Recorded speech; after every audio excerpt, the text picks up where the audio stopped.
నమస్తే, జై Shri Ram. Welcome to my channel. నేను మీ సుధీష్ రెడ్డి.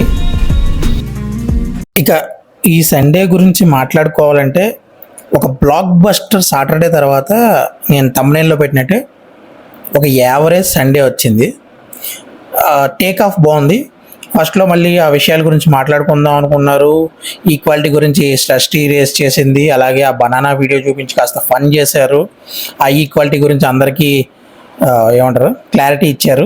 ప్రియాకి కానీ లేకపోతే కెప్టెన్ మాట విలాన్లని కానీ మీరు ఓనర్స్ మాత్రమే, అంతకుమించి చేయకండి అని, అతి చేయకండి అని అందరికీ ఒక బెస్ట్ క్లారిటీతో ముగించారు. అండ్ సంజన కూడా మంచి క్లారిటీ తీసుకుంది.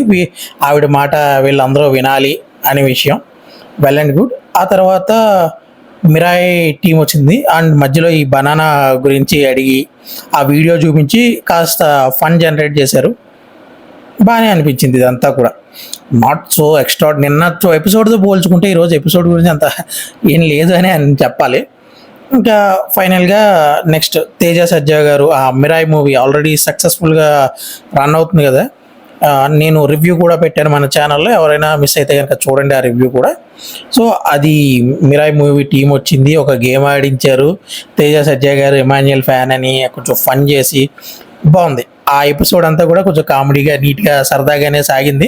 బట్ ఆ గేమ్ ఆడడంలోని పప్పుల్లోని, ఉప్పుల్లోని, మొత్తానికి తప్పుల్లో కూడా కాల్ వేసారు. ఓవరాల్గా తేజ సజ్జా గారు, అమ్మాయి రితిక నాయక్ ఇద్దరు కూడా డ్యాన్స్ బాగానే చేశారు. అండ్ నాగార్జున గారిని ఆకాశానికి ఎత్తేసారు. నెక్స్ట్ జాంబీ రెడ్డి 2 అని ఈ సినిమా కూడా అనౌన్స్ చేశానని చెప్పారు.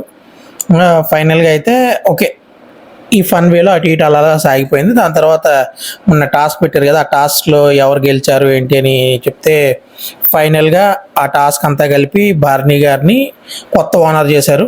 కంగ్రాచులేషన్స్ చెప్పాలి ఆయనకి. ఫైనల్గా ఇంకా షష్ఠి వర్మ ఎలిమినేట్ అయిపోయింది. బయటకు వచ్చిన తర్వాత నలుగురు మంచోళ్ళు, నలుగురు ముసుగేసుకున్న వాళ్ళని పెట్టమంటే ఆవిడ గుడ్డు విషయాన్ని బాగా హట్ అయినట్టుంది.